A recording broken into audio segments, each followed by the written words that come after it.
Hello! From Wonder Media Network, I'm Jenny Kaplan, and this is Womanica. This month, we're talking about women of science fiction. These women inspire us to imagine impossible worlds, alien creatures, and fantastical inventions, revealing our deepest fears and hopes for the future. There was once a little girl who dreamt of fauns and fairies. When the little girl grew up, she decided to bring these creatures from her imagination to life.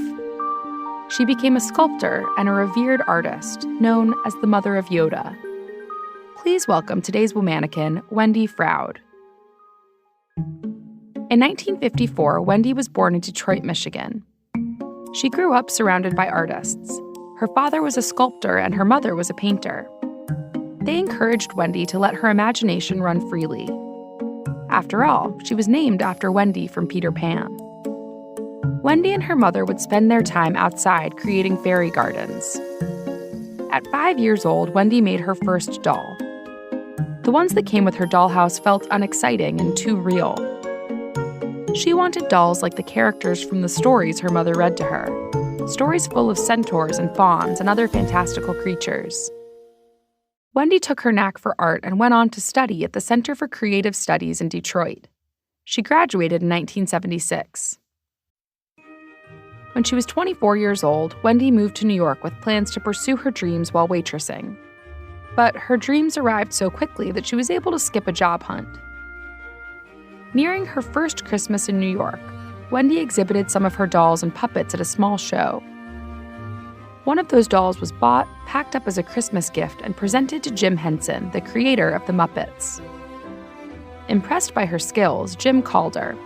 He asked Wendy to come work for his new dark fantasy film, The Dark Crystal. Wendy sculpted the protagonists, Jen and Kira, two small elf-like heroes who work together to restore their nearly extinct race.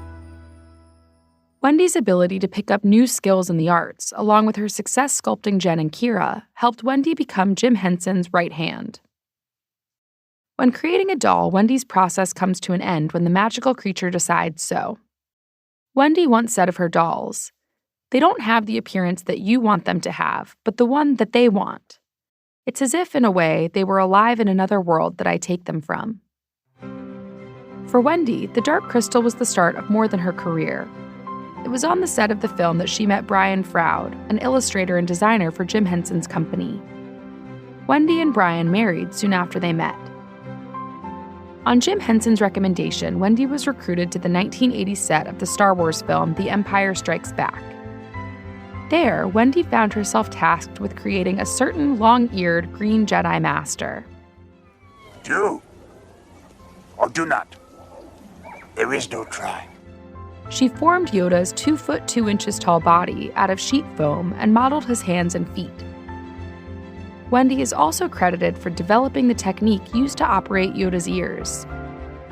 Wendy and Brian continued working with Jim on several projects, including The Muppet Show and Labyrinth. Labyrinth featured David Bowie as the Goblin King, and Wendy's own son as the baby that the Goblin King abducts.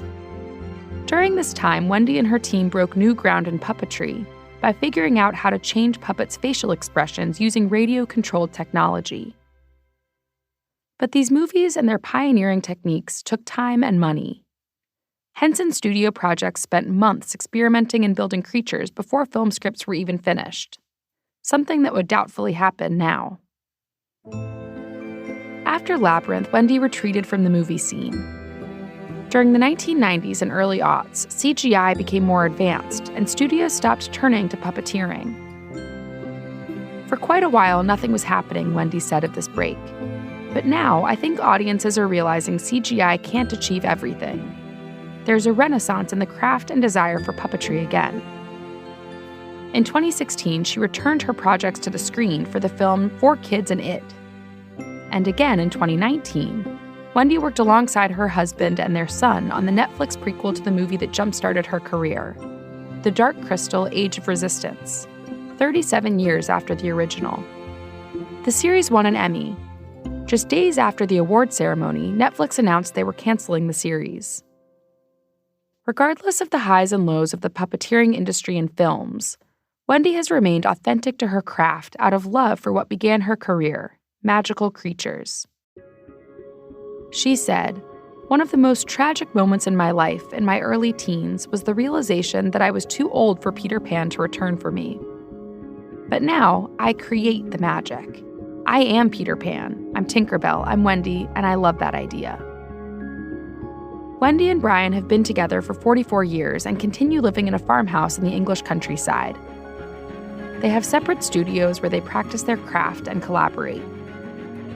Wendy's son, Toby Froud, followed his mother's path and went on to work with Guillermo del Toro in the 2022 stop-motion film Pinocchio. All month, we're talking about women in science fiction. For more information, find us on Facebook and Instagram at Womanica Podcast. Special thanks to Liz Kaplan, my favorite sister and co-creator. Talk to you tomorrow.